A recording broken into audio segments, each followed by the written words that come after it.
Olá, pessoal, sejam todos bem-vindos. Eu sou Rodrigo Martinho, está entrando no ar mais um podcast da 4Ls. Hoje, a nossa playlist Viçosa Viciosa tem a honra de trazer aqui em nosso estúdio o viçosense multicampeão e professor da Escola de Jiu-Jitsu Paiva Jeff Team. Estou falando dele, Arlindo Paiva. Seja muito bem-vindo, Arlindo.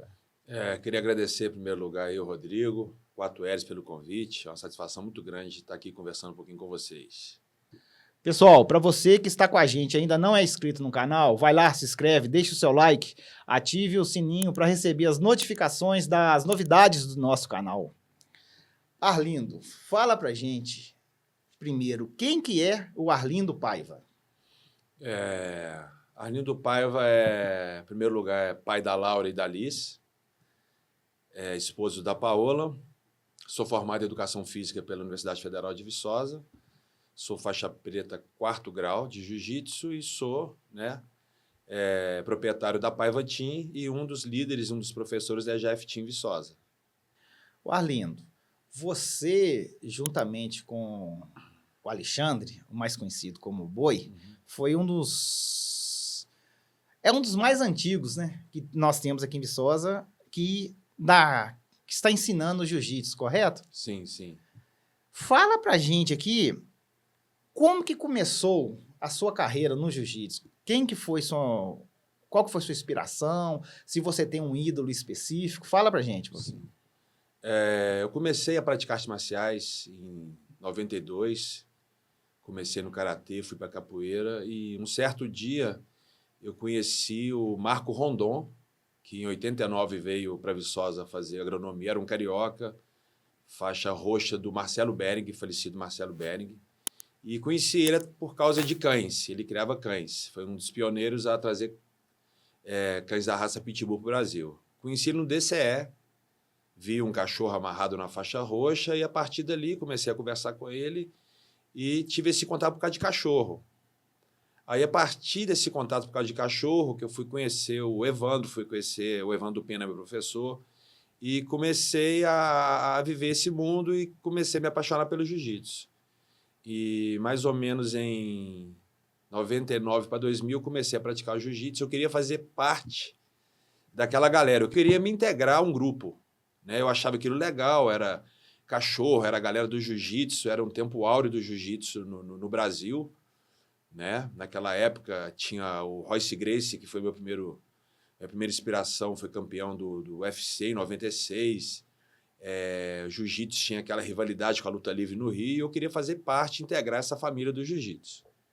Então eu comecei a partir daí, mas aí eu comecei a treinar, nunca mais parei, né? Então comecei em mais ou menos 99, 2000 e em 2003 eu já comecei a dar aula no projeto social com o meu professor Evandro Pena e depois nunca mais parei. E estamos aí até hoje. 24, 25 anos na estrada. Aí meu professor, em 2006, foi embora, ele se formou, ele foi para São Paulo. Aí eu fui assumir a academia. Aí era Pena Jiu-Jitsu, se transformou em Paiva Jiu-Jitsu. E estou aí até hoje, jiu-jitsu é minha vida, respiro jiu-jitsu, acordo jiu-jitsu, alimento jiu-jitsu. Foi o que ajudou, né, a dar sustento à minha família e sou muito grato ao meu professor Evandro Pena, né, que me deu a faixa preta, e sou muito grato ao jiu-jitsu. Família Gracie. Quem é a família Gracie e qual que foi a importância dela para o jiu-jitsu aqui no Brasil? Então, falar em jiu-jitsu não tem como você não falar da família Gracie, né? A família Gracie foi quem realmente revolucionou a arte marcial, né, através daqueles combates, aqueles duelos, e através daquele evento em 96, o UFC, que explodiu. Era o jiu-jitsu contra tudo, contra todas as artes marciais. Então, acho que todo mundo que treina jiu-jitsu hoje tem um pouquinho no sangue da família Gracie. A minha linhagem, né, vem da família Gracie, né? O Carlinhos Gracie foi o professor do Aldo Caveirinha. O Aldo Caveirinha ainda está no Havaí hoje. Foi professor de Evandro Pena, e Evandro Pena foi meu professor. Então, a nossa linhagem de sangue é Gracie, né? Apesar de eu estar em outra equipe, né, há alguns anos, EGF Team, que tem uma linhagem lá na base diferente, mas hoje é Gracie. Voltando só um pouquinho, você perguntou quem são meus ídolos hoje. Sim, sim. Né? Não podia parar de falar sobre isso. Uma das maiores influências que eu tenho do jiu-jitsu hoje é meu irmão, não é puxando o saco, é meu irmão Paulo Alexandre, né? Que é um lutador exímio, um cara que... a gente está aqui no interior, né? Muita gente, treina lá no interior, Viçosa, cidade pequena, o cara já ganhou de vários campeões aí. O cara em os campeonatos tudo, é conhecido no mundo inteiro, Paulo Alexandre. Outro cara que é muito exemplo para mim hoje é o nosso professor, posso considerar como meu professor hoje, que é o Arthur César Gogó, que pode-se dizer que está entre aí o número 2 da Jeftim hoje. É um cara super humano, super professor, está preocupado com as filiais. E é um cara multicampeão, luta pra caramba. O cara que fala baixo, o cara calmo, mas ele lutando é um leão. Tá? E tem o Rodolfo Vieira também, que é da Jeftim, que hoje está no UFC, que é um monstro. Então, o que eu me espelho hoje é o Boi, né? Tá aqui do lado. O Gogó tá no Rio, mas a gente conversa direto. E o Rodolfo Vieira. Pessoal, o Arlindo acabou de citar o Boi. Nós temos também um podcast aqui, um bate-papo com ele. Vale a pena assistir, tá? É um cara simples, o cara é multicampeão também, né, Arlindo? Multicampeão. E sabe tem um muito, coração né? maior do que ele mesmo, né? É um atleta de 135 quilos, mas o coração dele é 2 toneladas. Pessoal, vai lá. Vale a pena assistir esse podcast, tá muito bacana. Arlindo, eu vou pular um pouquinho as perguntas aqui. Você falou já GF-Team. Sim. O que é o GF-Team? Então, o GF-Team é a Grappling Fight Team, é uma das maiores equipes do mundo hoje. Ela começou, né, na Gama Filho, né, antiga Universidade do Rio de Janeiro, e com o encerramento das atividades da Gama Filho, se formou o Grappling Fight Team. Né, nosso mestre hoje, o faixa coral Júlio César, né, já é faixa coral e está na ativa até hoje, treinando, competiu ano passado, é um cara sensacional também, um cara humano, um cara que realmente pensa nas filiais, o cara dá a maior força para a gente que quer competir, força para a galera que está começando, com os projetos sociais. Então, é uma das maiores equipes do mundo hoje, né? Eu andei lendo, eu tive um pouquinho de dúvida. O jiu-jitsu, ele foi criado na Índia ou no Japão? Então, a história nos diz que começou na Índia, da Índia foi para o Japão, e do Japão foi para o mundo e chegou ao Brasil em 1905. Foi em 1905? 1905. E quem trouxe para cá foi o Conde Coma, e ele ensinou jiu-jitsu para o Carlos Gracie, que é o irmão mais velho do Hélio Gracie. Mas aí teve essa revolução, essa transformação do que os brasileiros fizeram, principalmente o Hélio Gracie. Ele conseguiu adaptar o jiu-jitsu para as pessoas mais fracas, menorzinhas, a conseguir ganhar de pessoas maiores, mais fortes e mais grandes. Então, podemos dizer que o jiu-jitsu hoje tem a modalidade de Brazilian Jiu-Jitsu. Tanto que brasileiro ia lutar no Japão, quando o cara falava o currículo dele, ele falava, ele é faixa preta de Brazilian Jiu-Jitsu. Então, podemos dizer que não foi originário aqui no Brasil, mas é uma arte, posso dizer que nossa hoje, com o maior expoente de campeões, né, com o maior expoente de praticantes, e o jiu-jitsu é brasileiro. Nós podemos afirmar que os melhores lutadores de jiu-jitsu são brasileiros? Com certeza. Apesar que tem um movimento muito grande aí, né, na América, que tem um diferencial muito grande na América, que assim, aqui a gente tem o talento, aqui a gente tem a raça, né, o coração, mas lá eles têm um incentivo muito maior. Né? Enquanto tem incentivo do esporte, a tradição do americano tem um incentivo muito maior do esporte. Então tem laboratórios, aqui nosso treino é muito na raça, muito na vontade ainda, e lá tem um laboratório com fisiologistas, com a tecnologia muito... Então eles estão chegando, eu acho que daqui a um tempo vai ser difícil, eles estão chegando, estão ganhando várias coisas aí, daqui a um tempo, se a gente não tiver um incentivo e dar uma mudada na mentalidade, vai ser páreo duro para a gente. Tá? Em Abu Dhabi também, né? Lá é obrigatório o jiu-jitsu nas escolas, obrigatório nas Forças Armadas, obrigatório. Então, tem uma crescente muito grande. Vários professores, até conhecidos nossos aí, indo para Abu Dhabi. Mas a tendência é essa, né? Cada vez mais crescer. Mas o jiu-jitsu no Brasil é muito forte. Hoje tem algum brasileiro que se destaca mais no jiu-jitsu ou nós temos vários atletas assim do mesmo nível? Tem vários brasileiros, vários. Tem, né? Hoje tem o Mica Galvão, que é um prodígio, ele tem 20 anos de idade, está ganhando tudo.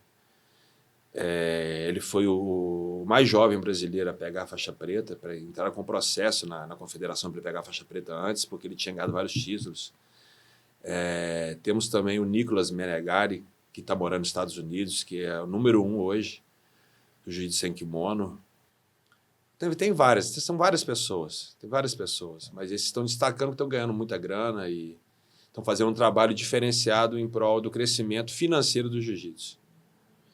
Hoje, o pai, para quem está assistindo a gente hoje, que quer colocar o seu filho para praticar jiu-jitsu, tem uma idade mínima recomendada? O que você fala para gente? Então, primeira coisa, quando o pai chega para mim, está com a criança novinha, primeira coisa que eu falo com ele, já sabe nadar? Primeira defesa pessoal que eu acho que a criança tem que saber é natação. Tem pai que liga para mim, meu filho tem 2, 3 anos, sabe nadar? Então, a primeira coisa que eu sempre preocupei com minhas filhas é saber nadar. Primeira defesa pessoal, né, que o índice de acidente com piscina e água é muito. Minhas filhas começaram a nadar com 6 meses cada uma, nadam bem pra caramba. E o jiu-jitsu, eu indico, lá na nossa escola, a gente trabalha por faixa etária. A gente tem a turminha de 3 a 5 anos, que é uma turminha assim, fofa demais, mas eles já lutam, fazem defesa pessoal, muita coordenação motora, muita conversa. Tá? Depois a gente tem a turminha de 6 a 9, depois de 10 a 13, depois 14 a 15, depois já passa para a turma de adulto, que é a idade juvenil, 16 a 18 e vai para adulto. Então, com 3 anos de idade, a gente já começa a colocar a criança para treinar. Uma coisa mais lúdica, a gente trabalha muito o cognitivo, trabalha muito a coordenação motora e defesa pessoal e luta também. Os moleques lutam, cara, é muito legal, muito fofo. Muito... Aprende a se defender brincando. Defender brincando. Tem uma divisão de 3 a 4 anos aos 15 e de 16 em diante. Eu queria que você falasse para mim quais que são as faixas primeiras de 3 a 15 anos e por que tem essa divisão. Sim. Quando é criança, né, a gente fala mirim, pré-mirim, mirim, infantil, infanto-juvenil, a gente tem umas faixas que são a cinza. Essas cinzas são divididas em 3 hoje em dia. Cinza e branca, cinza e preta, porque o moleque muitas vezes ficava 3 anos sem trocar de faixa, então a Confederação Brasileira estipulou essas 3 faixas, todo ano o moleque está trocando de faixa. Aí depois da cinza vem a faixa amarela, né? Aí são 3 faixas amarelas, depois a laranja, depois a verde. A partir dos 16 anos, que já vem para as faixas, né, que a gente fala, 16 a 18 a pessoa é juvenil, mas já pega as faixas de adulto. É a faixa azul, depois a roxa, depois a marrom, depois a preta. Depois da preta, depois que você pegar tantos graus, aí vem a faixa coral, depois vem a faixa vermelha. Então, essa divisão mais ou menos assim. Você falou graus. Graus, a gente escuta muito o pessoal falar dan. Uhum. Seria a mesma coisa? É a mesma coisa. Aqui dan, né, a palavra oriunda do Japão, e como a gente fala que o jiu-jitsu é brasileiro, a gente usa mais a linguagem, a gente usa mais em português. Mas é a mesma coisa. Nessa faixa de 0 a 15 anos, ainda também tem o grau. Tem um grauzinho, a gente dá o grauzinho. E como que é avaliado para uma criança ganhar esse grau? Então, a gente dá o grau em determinado período de tempo. Ele, por exemplo, ele frequentou, fez tantas aulas, e aí ele vai ganhar o grauzinho. Mas tudo isso, grau, graduação, vai a partir de a gente faz uma avaliação completa, principalmente disciplinar. Né? A criança, para estar mudando de faixa, ganhando grau, até mesmo o adulto, tem que ser uma pessoa disciplinada, tem que ser uma pessoa, né, no caso da criança, obediente, tem que estar tirando boas notas. A gente cobra muito isso, a disciplina, a postura da criança. Então, acho que nosso foco principal como escola não é medalha, não é faixa preta, não é fazer campeão em competições. Nosso foco principal é estar ajudando que seja um pouquinho na formação social dessas crianças e também dos adultos. O principal foco nosso hoje em dia é esse. Nunca será medalha. Isso aqui, medalha, campeões, como já fez vários campeões, é só consequência do trabalho. O jiu-jitsu, eu posso falar que o jiu-jitsu ele forma um cidadão? Cara, jiu-jitsu é uma coisa única. Eu sou suspeito para falar disso. É uma coisa única. Várias pessoas hoje de renome. Quando eu falo renome assim, não quer dizer um grau de importância, mas pessoas que têm uma liderança muito grande no mundo, eles buscam jiu-jitsu para aprender a ser mais resiliente, para aprender a sair de situações difíceis, para ter mais força de vontade. Porque jiu-jitsu é como a vida, né, cara? É toda hora alguém querendo te derrubar, alguém querendo te estrangular, é momentos difíceis. E se você não tiver essa força de vontade, essa garra de guerreiro, de respirar, pensar o momento certo de poder sair da fria, a gente não consegue, né? Muitas vezes se entrega aos problemas. Então, jiu-jitsu é problema o tempo todo. Estou com um probleminha lá em casa, tal. Eu acho que o problema maior é sair dos 100 quilos do boi, né? 100 quilos é um golpe quando o cara está do seu lado, está te apertando ali para tentar te finalizar. Aí você pensa, pô, meu problema maior é sair dos 100 quilos de um cara de 135 quilos pronto para me pegar. Então, com essa mentalidade que você aprende no tatame, de todo dia estar ali, todo dia estar sofrendo, todo dia estar se desafiando, eu acho que isso é unânime, todos os mestres falam isso. Isso é força para a vida inteira. E é um esporte muito longevo, né? Eu acho que se for um skatista, você não tem consegue andar de skate até futebol, você jogar em alto nível, você não consegue jogar até 50 anos. E o jiu-jitsu, você consegue lutar até 70 anos de idade, esporte de alto nível, lutando no mundial, lutando no brasileiro. Então, assim, é mágico, é transformador. É transformador. E, assim, a coisa mais linda do mundo, o que me dá mais satisfação não são medalhas. É lógico que é legal a competição, você vê um aluno seu sendo campeão mundial, você vê um aluno seu sendo campeão brasileiro, é legal, mas você vê aquela criança que chega sem olhar no olho, aquela criança tímida, aquela criança que não tem autoestima nenhuma, você vê daqui a um tempo treinando no juiz, já começa a te olhar no olho, começa a te olhar na cara, começa a conversar, começa a ficar descolado, começa a brincar. Então, isso não tem preço, cara, isso não tem preço. Isso também você vê aquele cara indisciplinado, brigão, chega na academia todo explosivo, bravo, aí você consegue trazer ele para o equilíbrio. Então, acho que o jiu-jitsu é equilíbrio. Você pega o bravão, fica equilibrado, fica controlado. Você pega o tímido e também fica, né, equilibrado mais para frente. Então, para mim, isso aí não tem preço. Isso aí não tem medalha, não tem dinheiro no mundo que pague, para mim, como professor. Você falou de briga há uns 15, 20 anos atrás. A gente via muito em filmes, em séries. Não, o pessoal que faz jiu-jitsu gosta de brigar, essa turma da academia daqui briga com a de lá. Isso foi verdadeiro? Então, hoje em dia a gente prega sempre, né, a paz. Eu falo com meus alunos, não briga de forma alguma. Se tiver numa festa, alguém te esbarrou em você, vai embora. Se alguém mexer com sua mulher, vai embora. Se alguém brigou no trânsito, vai embora. Nada justifica uma briga. E hoje em dia não existe mais briga, né? Hoje em dia tudo muito mais agressivo. Mas o jiu-jitsu só é o que é hoje devido a essas rivalidades que houveram no passado. Foram muita confusão, muita confusão. Né? Primeiro, a família Gracie chegava em determinado local e chamava o pessoal para combates mesmo. Ó, eu desafio qualquer um ganhar de mim, não vale tudo, era o vale tudo, valia chutar a cabeça, só não valia dedo no olho, esse tipo de coisa, mas começou a partir daí. E a partir daí teve uma rivalidade muito grande no Rio, jiu-jitsu contra a luta livre. Teve em 95 no Maracanãzinho, rolou um quebra-pau depois do evento, briga mesmo, até o vale tudo que surgiu do jiu-jitsu foi proibido no Rio de Janeiro.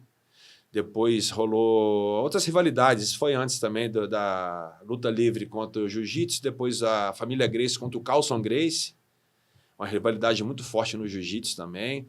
Rolou a rivalidade da Brasília Top Team contra a Chutebox. Então, para ser o que é hoje, né, teve muita confusão, muita rivalidade. Mas com o longo do tempo, com o profissionalismo, isso foi se afastando e a rivalidade é só dentro do tatame.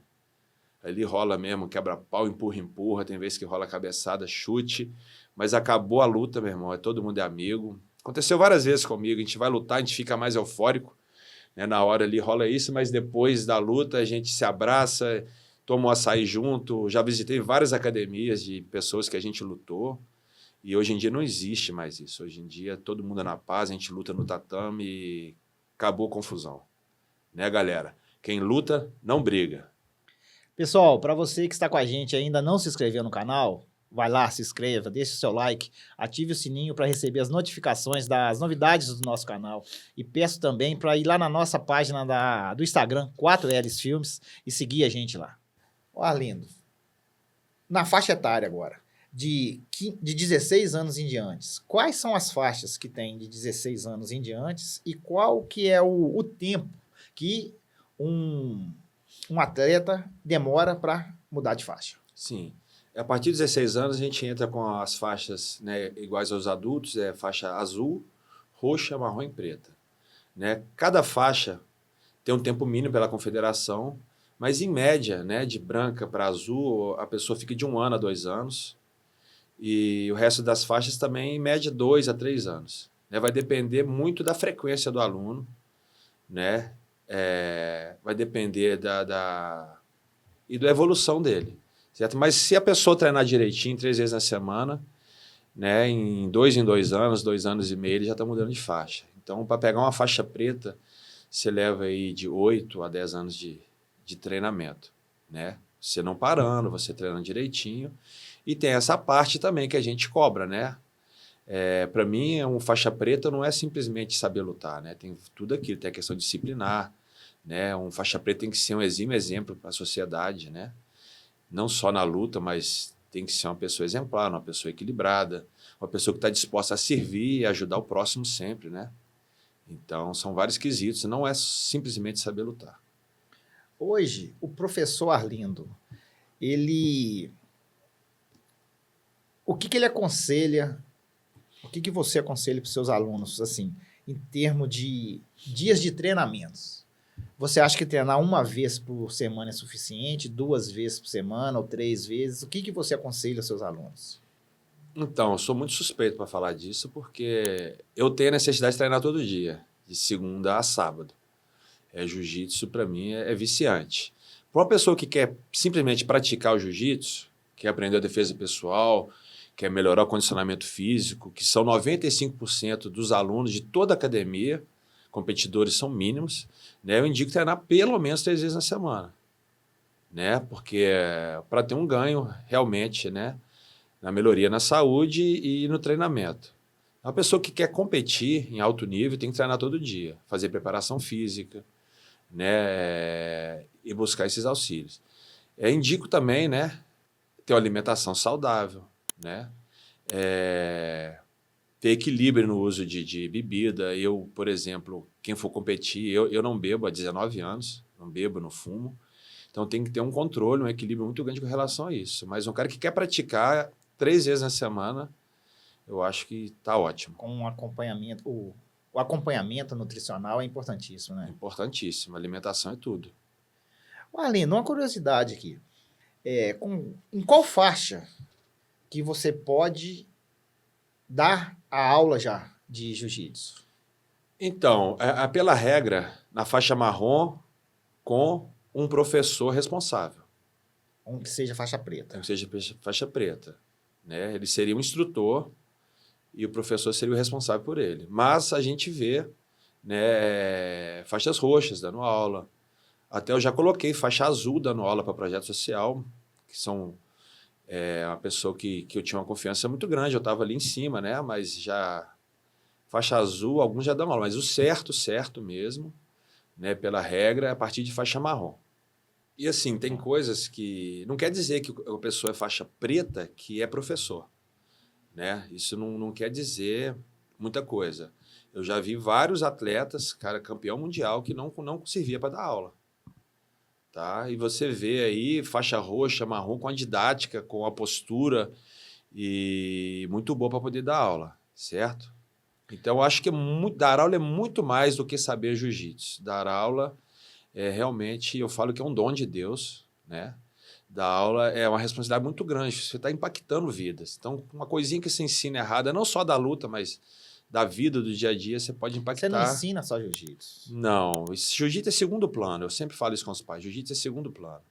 O professor, talvez, ele tenha um papel maior na educação dessa criança do que o próprio pai. Educador, nosso papel é educador. Que muitas vezes, né, eu sou pai de 2 filhas, sou filho, muitas vezes a gente não escuta os pais. Tantas vezes que meu pai vinha falar comigo, certo e errado, eu não escutava. Era uma pessoa de fora que tinha mal influência. Infelizmente, é desse jeito. Fatores externos, né, talvez chegam muito forte na cabeça dos nossos filhos. Então, eu estou sempre falando ali de alimentação saudável. Então, o moleque começa a comer brócolis, começa a comer aquilo, começa a ter uma postura. Eu botei de meta, por exemplo, no mês de maio, todo mundo vai ter que ter uma responsabilidade em casa. Todo mundo vai acordar e arrumar a sua própria cama. Então, o impacto que isso cria na criança, o professor falando que tem que arrumar a cama, que tem que ajudar em casa, tem que se alimentar.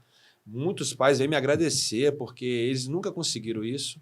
E eu, um professor que encontra com as crianças 2, 3 vezes na semana, aquela conversinha de 5 minutos no final da aula teve um impacto muito maior do que o pai está chegando lá e falando. Então, a minha função principal sempre será essa.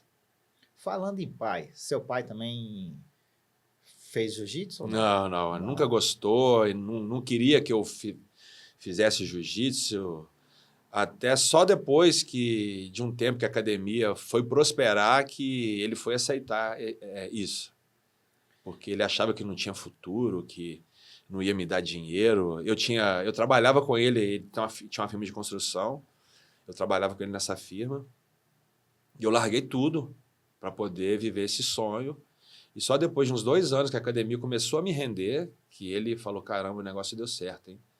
E hoje em dia ele vibra com minhas medalhas e tudo mais, mas ele nunca gostou que eu mexesse com isso, não. Arlindo, quem faz karatê, karateca. Uhum. Jiu-jitsu. Quem faz jiu-jitsu é o quê? O pessoal fala jiu-jiteiro, não tem muito... Não tem uma nomenclatura específica, não, né? Não. O pessoal falava jiu-jiteiro, mas até nunca parei muito para pensar sobre isso. Karateca... Voltando às faixas. Tem muita gente que acha que você chegou na faixa preta, você já tá... Acabou. Não é a faixa preta, a última faixa do jiu-jitsu, né? Cara, faixa preta, para mim, é o começo.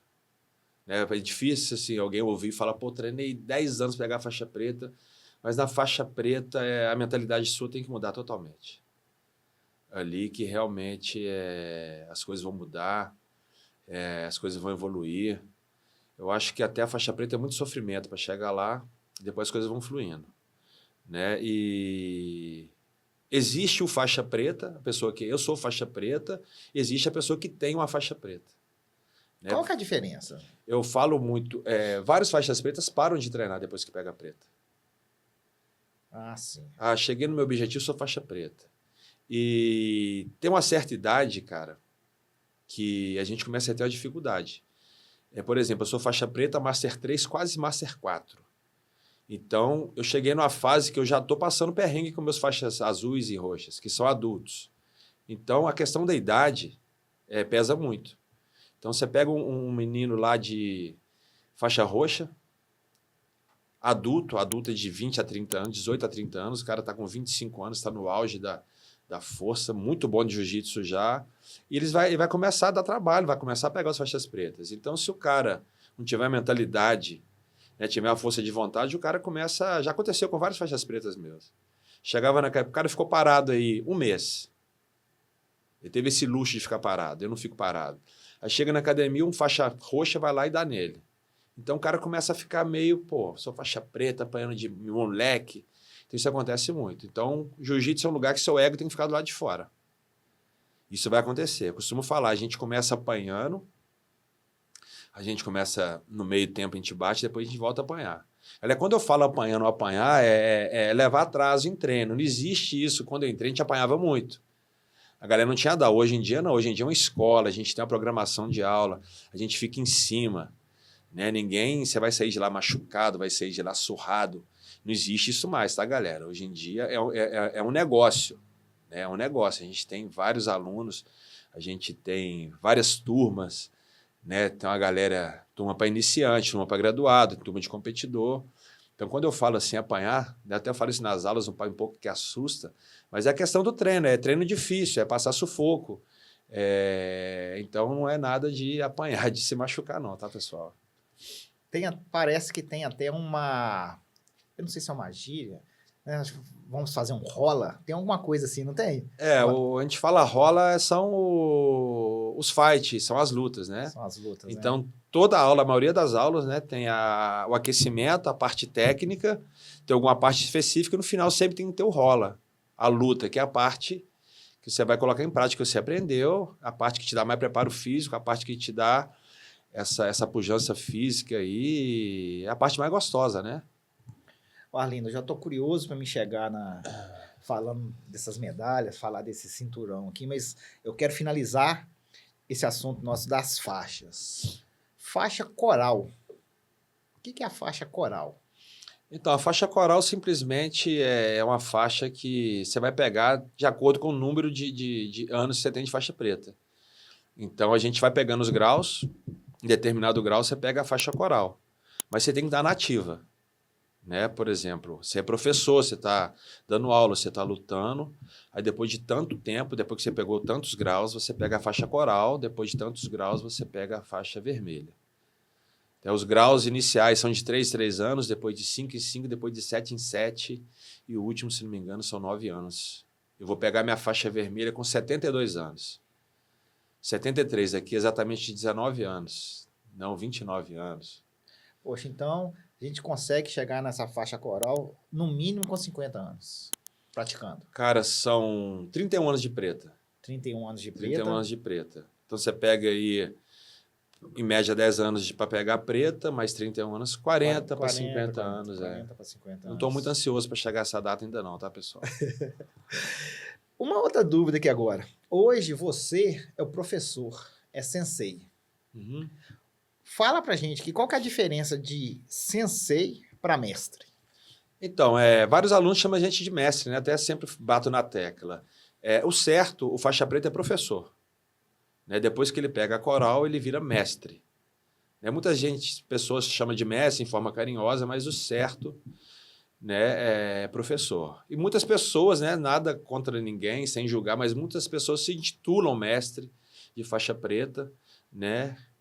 Simplesmente a minha opinião, mas é errado, né? A gente é professor. E quem que faz essas regras? É a CBJJ? É a Confederação Brasileira de Jiu-Jitsu. Faz essas regras aí de graduação. Arlindo, vamos falar um pouquinho dessas medalhas que estão aqui na mesa. Muito bonitas, por sinal. Obrigado. Não, antes de falar da medalha, quando que você começou a competir mesmo? Então, essa questão de competição, eu nunca fui competidor. Né? No começo da minha trajetória, eu cheguei a ter poucos títulos, eu fui terceiro no Brasileiro em 2002, ganhei um campeonato interno da Gracie Barra, chamado Copa da Amizade, e tive uma parte meio complicada aí nessa fase de faixa roxa para marrom, parei de competir. Depois que eu assumi a academia, eu tive que focar, eu fui pai muito cedo, né? Aí eu foquei muito na questão de tentar, né, ganhar vida, ganhar um dinheiro, então eu foquei muito em dar aula. Eu trabalhava na prefeitura de Teixeiras como educador físico, era 12, 14 horas de aula por dia, e eu nunca fui muito de competir, não. Falar a verdade para vocês, eu sempre fui meio medroso para competição, meio medroso. Eu tinha uma pressão muito grande de ser professor, medo de perder, e no ano da pandemia, eu falei, vou fazer 40 anos de idade, e eu botei na cabeça que eu ia fazer várias coisas que até então não conseguia fazer, tanto por aperto de grana, muito trabalho, e tanto também que eu não tinha coragem, né? Então eu falei assim, não, vou voltar a competir, agora que as coisas estão melhores e, né, tá não sobrando, né, mas assim, as coisas deu equilibrada, minha esposa formou, estava muito bem no serviço, então eu vou voltar a competir. É uma coisa para mim sair da minha zona de conforto. Eu deu 40 anos de idade, eu vou fazer uma revolução na minha vida. Eu vou voltar a competir, meu sonho é lutar jiu-jitsu, vou fazer um MMA só para ver como é, que eu nunca lutei. Pô, treinei uma galera para lutar MMA. Né? A gente foi o percussor do MMA na região. Viçosa Fight era meu evento, Vale do Aço Fight era meu evento. Viçosa Fight eu lembro, eu fui assistir. Eu treinava a galera, mas nunca tinha lutado MMA. Eu tenho um sonho de lutar ainda. vou pular de paraquedas, vou fazer uma travessia no mar, então eu botei isso na cabeça. Aí veio a pandemia. E a pandemia foi um período muito sombrio, né? Eu acho que o jiu-jitsu me ajudou muito. E no finalzinho do primeiro ano de pandemia, rolou esse campeonato, a Copa Company, que antes de haver Mundial no Brasil, era um campeonato que as estrelas lutavam, era como se fosse o Mundial, né? Aí o Donato, né, da Carlson Gracie, ele começou a movimentar isso durante o ano de pandemia, fazendo lives, convidando atletas, tanto que veio gente dos Estados Unidos, veio lutador de Manaus, e convidaram só elite, só realmente lendas do jiu-jitsu. Aí convidaram o Gogó, né, que é nosso professor, convidou o Boi, que o Boi está no cenário brasileiro, e eu, com muito custo, liguei pro Donato, pô, Donato, eu tô fora do circuito aí, tô sem competir, mas, pô, tô treinando pra caramba, eu quero lutar isso aí, se sobrar alguém, eu luto com qualquer um, se sobrar alguém pra lutar, me bota, se alguém machucar, se alguém não for lutar, me bota pra lutar esse negócio. Aí o Gogó ligou pro Donato, pô, Donato, o pai vai lá de Viçosa, é duro, treino com ele, sei lá o quê, pô, é sparring do Boi, bota o cara pra lutar aí me arrumou uma vaguinha pra lutar lá, então depois de 20 anos eu fui lutar um evento que a gente via só em revista, lutei com o professor da Gracie Barra, São Paulo. Fui lá, ganhei. Então, foi assim, eu trouxe esse cinturão porque mostra para o pessoal. Aqui, representa o recomeço, né? O recomeço, lá no Rio de Janeiro, Copa Company. Então, isso aqui tem esse pedaço de plástico aqui, para mim, vale muito mais do que... Isso aqui representa muito para mim. Aí eu dei uma emplacada, comecei a competir, fui campeão sul-americano, na CBJJO, fui campeão brasileiro no Gui. Isso foi tudo agora a partir de 2020? A partir de 2020. Isso aqui foi 2022. Sim. Tá? Campeão no Gui do CBJJO brasileiro. Vou mostrar para essa câmera aqui, ó. Aí, pessoal, olha. Essa daqui qual que é? Sul-americano CBJJO. Sul-americano. Essa daqui nós vamos deixar por último, porque eu acho que ela tem um significado especial para você, né? Isso aí foi campeão no Gui CBJJ. Eu fiz uma final com um sargento do BOP, o cara é casca grossíssima, muito bravo. Foi uma luta muito legal. Depois fiz amizade com ele. Isso aí foi mês passado. Eu fui campeão absoluto do Pan-Americano CBJJD. Foi absoluto. Eu fiz a final com um atleta de 120 quilos, quase 35 quilos a mais que eu. Foi bem legal também. Uma curiosidade, qual que é a sua categoria? Então, a minha categoria boa é a meio pesado, até 88. Porém, no ano passado eu tive que fazer uma cirurgia renal, eu tirei 14 tumores do rim. Nossa. E aí depois eu ganhei o peso e fiquei na pesado. Mas eu sinto muito, os caras são muito fortes. Então, esses dois eventos aqui eu fui campeão de meio pesado, que é a minha categoria principal.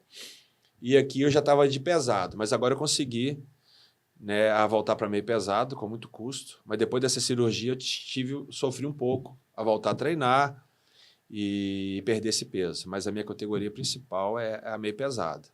Meio pesado. Mas também gosto de lutar uns absolutos, que são todos os pesos. Entre nós aqui, você falou que você é sparring do Boi. De vez em quando você faz ele passar vergonha, não faz ou não? Ah, é muito difícil, cara. Ele é muito bom de serviço. Então, se ele estiver com febre, se ele estiver com dengue, realmente é um cara que me leva ao limite. Todo treino me leva ao limite. O bicho é muito duro. Ô, Boi, um abraço, cara. Bravíssimo. Vamos lá. E essa medalha aí? Então, essa medalha é uma prata, né? Mas da CBJJ, né? Que é do BJJ Pro. Foi um evento bem maior, um evento que você vê várias estrelas lutando. Eu fiquei em segundo lugar, mas eu fiz com lutas com pessoas que realmente estão assim, num nível muito, muito elevado. Era uma chave que tinha atletas que eu admiro muito, que quando eu cheguei, caramba, minha chave tem esses caras aí, que eu fiquei assim, morrendo de medo, e chegou lá e eu consegui fazer boas lutas, e eu perdi a final porque eu fiquei muito, muito confiante, eu achava que estava num dia muito bom, e eu peguei um cara na semifinal que eu era super fã do cara e consegui ganhar dele. E eu fui para a final muito... Fiquei muito pilhado, acabei cometendo um erro e perdi. Mas significa muito para mim porque foi, assim, eu acho que um dos eventos mais alto níveis que eu lutei. E ganhei de pessoas que eu admirava muito, são pessoas que eu achava que estavam em outro patamar, e eu consegui provar para mim mesmo que eu poderia chegar lá. Tá, mas tudo isso, pessoal, tudo isso eu falo para você, são caminhos. Eu tenho um objetivo, meu objetivo, igual eu disse, não é competição, mas eu tenho um objetivo que é ser campeão mundial lá em Las Vegas, e eu tenho até os 70 anos para conseguir isso. Então, como eu disse, nunca foi muito de competir, competição me travava muito. Então, cada competição que eu vou me soltando um pouquinho, eu vou ganhando um pouquinho mais de confiança, e eu falo, pessoal, o negócio é aí. Se eu conseguir chegar a conseguir lutar, ganhar alguma medalha, todo mundo pode conseguir. O negócio é aí, das caras, não importa se ganhou ou se perdeu. Cada competição, independente de ouro, prata ou não medalha, é um aprendizado. Então, a minha meta é conseguir um campeonato brasileiro da CBJJ e conseguir ser campeão mundial lá em Las Vegas, que eu tenho até os 70 anos para conseguir, e eu vou conseguir, se Deus quiser. Se eu tiver saúde, né, para isso, se Deus me conceder essa saúde, eu vou conseguir essa meta aí. Pessoal, você que está com a gente e ainda não se inscreveu no canal, vai lá, se inscrevam, deixe o seu like, ative o sininho para receber as notificações das novidades do nosso canal. Fazendo isso, o YouTube entenderá que nosso conteúdo está sendo satisfatório e passará a distribuí-lo para mais usuários. Arlindo, você falou aí de... Você sonha ainda em ser campeão. O Boi mencionou aqui que o campeonato mais difícil de jiu-jitsu que tem é o brasileiro. Você também acha isso e por quê? Então, o brasileiro realmente é muito difícil. Primeira coisa, pelo fato de ser no Brasil, né? Então, as chaves são muito grandes, vários lutadores. Se eu não me engano, na minha categoria, Master 3, né, que é a categoria dos coroa, tinham 62 atletas. Né? 62? Então é luta pra caramba. E ele se torna mais difícil até que o Mundial, porque várias pessoas não conseguem ir para fora por causa de visto. Então o volume de atletas, e todos os atletas conseguem vir para cá. Então você tem os brasileiros que são casca grossa, a galera de fora vem competir. Então é um evento de alto nível, com os melhores atletas e muito volumosos. Então, além de estar os melhores do mundo aqui, né, você tem que fazer várias lutas para ser campeão brasileiro.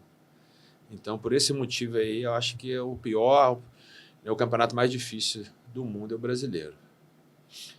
Eu esqueci de te perguntar, qual que é a faixa? Tem alguma faixa indicada ou um tempo mínimo necessário para um atleta competir, fazer a sua primeira competição ou não? Então, lá na nossa escola, eu falo que a partir de 6 meses, quando o aluno, né, você tem aqueles alunos mais eufóricos que quer competir, eu falo que tem que pegar pelo menos 6 meses de base pela própria segurança do aluno. Eu acho que o ideal para começar a competir, a partir de 6 meses para 1 ano, eu acho que já tem aquela base, né, bem forte já, pela própria segurança dele. Tem mais de faixa branca, você vê os campeonatos, faixa branca está lotado, lutando, e eu acho que 6 meses já está um tempo ideal. Já tem alguma competição em vista para fazer ou não? Então, eu acabei de lutar, não trouxe a medalha, mas eu lutei um evento da Pacific Federation, que é um evento oriundo lá do Havaí, do professor Caveirinha. Lutei agora em Lafayette, final de semana agora, fui campeão. Eu estou de meio pesado, mas lutei na categoria pesado. Passei um perrengue no começo, o cara é muito forte, mas consegui ganhar. E a gente está aqui, até estava conversando com o Boi aqui, a gente vai para Vitória na semana que vem, dia 2 e 3, a gente vai lutar o Vitória Open da Confederação Brasileira, da CBJJ. Então daqui exatamente uma semana e meia a gente está partindo para Vitória. Hoje, quando você chega nesses eventos, você já é reconhecido? Essa é uma curiosidade minha que agora, você já é reconhecido pelos outros atletas? Então, qual que é a sensação que você tem quando você chega nesse? Jiu-jitsu é uma família, né? Sim. Então, as pessoas te conhecem. A gente se conhece em todos os eventos. A coisa mais legal, por exemplo, veio um aluno lá do Mato Grosso. Chegou aqui em Viçosa, me indicaram a sua academia. A quem te indicou? Foi um professor lá do Mato Grosso que, na época eu nem estava competindo, que lutou com o Boi, eu estava fazendo coach do Boi no Brasileiro, no Gui. Aí a gente se conheceu, aí o cara mandou o aluno para mim. Então todo mundo se conhece. todo mundo se conhece. Então, é uma coisa bem legal, uma família, independente de você vai lá lutar, né, de fazer uma luta, todo mundo se conhece, todo mundo vira amigo, então acaba todo mundo se conhecendo mesmo. Você teve um adversário que você pode virar e falar, poxa, esse aqui foi o mais difícil que eu enfrentei até hoje. Meu maior adversário, eu acho que sempre será eu mesmo. Sempre será você Sempre mesmo. será eu mesmo. Porque, assim, gente dura, lutador bom, toda entidade, todo campeonato você vai ter, entendeu? Mas, assim, você conseguir vencer de você mesmo que é o mais difícil. É você controlar a ansiedade, é você controlar a sua dieta, você conseguir treinar. Então, acho que o desafio maior, né, o que eu busco, né, tentar ser uma pessoa melhor cada dia e passo para meus alunos. Né? Não tem barreira que você não consiga transpor, não tem pedra que você não consiga passar em cima. Acho que você ganhando de você mesmo, você pode ganhar de qualquer um. Então, eu acho que sempre será, né, a nossa própria mentalidade. Como que é a preparação hoje do Arlindo Paiva antes de uma competição? Então, a gente permanece treinando o tempo todo, né? Férias, quando eu vou sair de férias, primeira coisa, eu não quero nem saber onde que eu vou dormir, eu quero saber onde que eu vou treinar. Né? Então, se eu vou lá para Fortaleza, primeira coisa que eu falo, eu tenho que levar uma sunga, uma bermuda, mas tenho que levar meu kimono. Entendeu? Então, a gente não para de treinar durante o ano todo. É lógico que tem alguma lesãozinha, assim, mas é o mínimo, né? A gente treina todo dia. Tem dia que treino mais forte, né? Com treino mais pegado para a competição. Tem dia que a gente treina com mais volume, que é um treino com mais rolas, mais uma intensidade mais baixa. Eu indico todo competidor fazer musculação. Eu faço musculação 4 vezes na semana. Meia horinha, só para prevenir lesão, só para dar uma fortalecida. E alimentação, que a alimentação é tudo. Você é aquilo que você come. Né? Tanto que o jiu-jitsu tem essa vertente muito grande com a alimentação, né? A dieta Gracie. Né? Não sigo a dieta Gracie, né? Mas a minha alimentação é bem regradinha. Eu me sinto muito melhor comendo bem. Me sinto muito mais vivo, muito mais bem disposto. Então, alimentação é tudo. Então, são isso. É treino, alimentação e também um treino mental, né, cara? É sempre estar pensando positivo, por mais que a circunstância seja ruim, sempre dando a volta por cima, pensando bem. E treinamento é esse.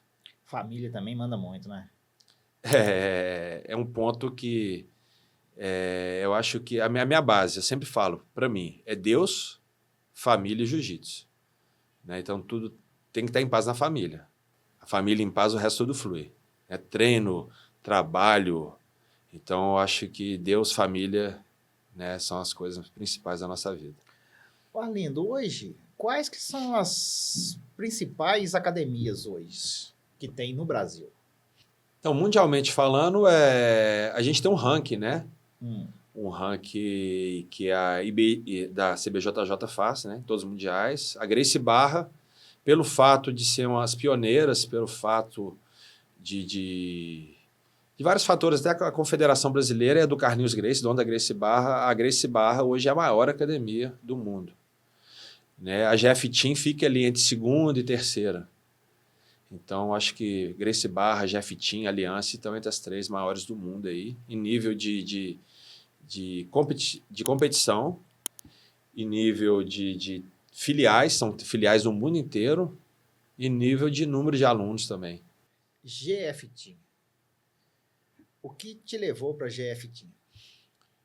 Então, foi uma conversa que eu tive com o Boi, né? Ele estava em uma equipe, eu estava em outra, a gente estava meio que deslocado e a gente... É muito bom ter uma equipe maior, com base para a questão de competição. Né? E a GF Team é uma equipe que abraça muita gente. Né? Igual o meu professor, falei, o Arthur César Gogó, é um cara que está sempre comunicando. Na época da pandemia, o cara ligava, como é que tá as coisas aí, Arlindo? Como é que você está se virando sem poder abrir academia? Tem uma coisa que a gente possa te ajudar? Me dá outras dicas para mim tentar fazer um extra. Eles pararam de cobrar, a gente paga uma mensalidade mínima aí todo mês, pararam de cobrar da gente. Foi um psicólogo. Então o cara é uma coisa que assim, eu nunca tive. Era um cara que realmente se preocupava com a gente que fazia parte da equipe. Então, a gente se sentiu muito abraçado com isso e a gente está na competição ali com o nome Jeff Team, cara. Assim, é uma energia muito boa, é uma energia muito grande. Você vê os caras ali fazendo seu coach, gritando, um campeonato grande, igual nesse BJJ Pro, tava o Gogó, o Arthur César, o Boi e o Bebezão. Pô, os 3 caras da elite de Jeff Team lá gritando contra a luta contra o cara da Carlson Gracie. Esse é uma energia muito grande. Você fazer parte de um time grande, tem pessoas por você ali. Então você não está lá lutando sozinho, você está lutando por um time, está lutando por pessoas. E pô, foi uma das melhores escolhas minhas e do Paulo Alexandre a gente ter ido para Jeff Team. Quem que foi o mentor da Jeff Team? Jeff Team é o Júlio César, que é o nosso faixa coral, grande mestre, que, como eu disse, é um exemplo. O cara é um cara super humano, um cara super acessível, um cara super simples, humilde. É o cara que tira do bolso para levar a galera para lutar no Mundial, coloca 500 cabeças na casa dele. Quando ele tinha casa lá na Califórnia, botava aqui tanto de gente dentro de casa para poder lutar.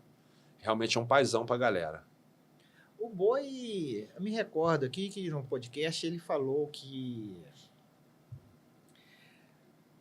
a Jeff Team, ela tem uma pegada de uma forma, não lembro do jeito que ele falou, não sei se ela tem uma guarda baixa. O pessoal sabe quem que é atleta da Jeff Team. É a famosa guarda de laço. Guarda de lado. Não, tem isso mesmo? Então, a guarda de laço, né, a gente chama o Gogó o rei da guarda de laço. É uma guarda que você laça o braço do seu oponente e a partir dali tem várias raspagens, que é um golpe que você ganha 2 pontos ou finalizações. Então, pelo fato do Gogó fazer muito e ser muito eficiente, todo campeonato que ele ganha, campeão pan-americano, mundial, brasileiro, papapá, ser muito eficiente, acaba que a gente imita. Eu mesmo gosto de fazer guarda de laço. Eu fui campeão lá em Vitória, peso absoluto, no mês repassado, usei guarda de laço pra caramba. O Boi com 135 quilos, né? Dificilmente você vê um atleta desse peso puxar para a guarda, o cara puxa e raspa na galera de laço. Então, a característica realmente dos atletas de Jeff Team é a gente fazer a guarda de laço. O intermédio desses professores mais velhos que executam muito bem. Arlindo, falando um pouquinho agora da Paiva Jeff Team. Sim. Como que é a rotina hoje da Paiva Jeff Team? Então, a gente começa às 7 horas da manhã, né? Tem a turminha de jiu-jitsu, em média 20 a 25 alunos. A média de idade é de 40 a 60 anos. A turminha que é mais do que uma turminha, não é? A galera tem uma resenha muito boa. Aí tem um café debaixo da academia, né? É um café. A gente fica no café depois de 8 às 9. Eu dava aula 8 horas, até cortei minha aula das 8 para poder ter essa resenha. Muito engraçado, é muito divertido. Tem de tudo que você imaginar. A gente conversa de tudo. Aí depois tem aula de criança. No decorrer do dia tem a turma das 4. Tem várias turmas. A academia funciona de 7 da manhã às 9 da noite. Com jiu-jitsu, jiu-jitsu kids, muay thai e boxe. Eu abaixei muito o meu carga horária. Eu dava muita aula. Eu dava média de 14 horas de aula por dia. Eu diminui muito minha carga horária, né? Que eu já estou nessa desde 2003. Comecei a dar aula de faixa azul. E, graças a Deus, as coisas foram fluindo. A academia foi crescendo. Então, eu tive essa liberdade de conseguir diminuir minha carga horária. Passar algumas aulas para outros professores e tudo mais. A gente funciona aí o dia todo, com várias turmas. Os outros professores que tem lá na academia são faixa preta também ou não? A maioria, sim. Tem um faixa marrom, que é um cara muito responsável, formado em educação física. Ele tem mestrado em treinamento e eu deixo ele alguns dias. Por exemplo, a sexta-feira à noite, eu já não estou dando aula, eu só chego lá, fico lá, enchendo o saco, mexendo, gritando, incentivando, mas essa aula de sexta-feira é dada por um faixa marrom, que assim, o cara é super talentoso, o cara é super dedicado, então o resto são todos faixas pretas. Quais são os requisitos, Arlindo, que a pessoa tem que ter para entrar na Jeff Team? Porque a Jeff Team é uma franquia, né? É uma franquia. E quais são os requisitos que a pessoa tem que ter para adquirir essa franquia? Então, vai muito do contato, né? Aí a gente tinha o contato pelas competições, a gente conheceu o Arthur César Gogó, o Boi já lutou com ele algumas vezes, E nós fizemos o contato, a gente passa por uma avaliação, né? Ver a nossa idoneidade, ver o nosso trabalho, né? Se a gente está ali para somar e aí a gente consegue, certo? Mas a questão desse contato, dessa amizade, de a gente estar no caminho, a gente quer ir para o mesmo lugar, né? É formar cidadão, né? Formar pessoas de bem e também nessa questão da competição. Ó, Arlindo, para quem está assistindo a gente aí e é de Viçosa e não sabe aonde que é a Paiva GF Team, fala para eles aonde que é a Paiva GF Team. Então, a Paiva hoje a gente está na rua Dr. Milton Bandeira, 215, né? Tem uma placa bem grande lá, tem um café embaixo, né? E nossa academia em cima. A gente funciona de 7 da manhã até 9h30 da noite, fechado na hora do almoço. A gente tem jiu-jitsu, Muay Thai boxe. Tem algum telefone de contato? Tem. Meu telefone é o 31988910749. E a Paiva GF Team? Rede social. Tem alguma rede social que o pessoal quiser entrar lá para saber mais um pouquinho? Qual que é? Nosso Instagram é Paiva_GF Team. Ô, Arlindo, quero agradecer sua presença aqui. Foi um bate-papo assim, muito gostoso. Cara, fiquei assim muito entusiasmado, fiquei impressionado de saber um pouquinho do jiu-jitsu, saber um pouquinho da sua história. E de desejo, nós aqui da 4Ls, te desejamos sucesso. Tenho certeza que você vai alcançar seu sonho ainda de ser o campeão mundial ainda. Grande abraço. Eu que agradeço mais uma vez a oportunidade de sempre estar batendo esse papo aí, falando um pouquinho do jiu-jitsu, um pouquinho da nossa filosofia.